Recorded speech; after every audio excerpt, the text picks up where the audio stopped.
Hi, this is Yolanda Van Veen, and in this segment we're going to talk about how to grow snapdragons. Now, snapdragons are a beautiful flower that bloom all summer long. They like full sun and good drainage, and the materials that you'll need to grow them are a snapdragon plant, either start by seed or an established plant, and a place to grow them, whether it's a container or a garden area. So first step, plant your snapdragon so that the roots are covered but the foliage is coming up, and that you're not covering too far of the base with soil so it'll rot.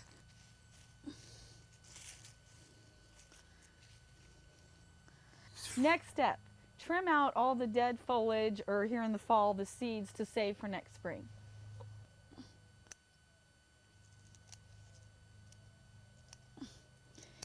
And periodically trim out all the dead flowers, and they'll keep reblooming throughout the summer into the fall.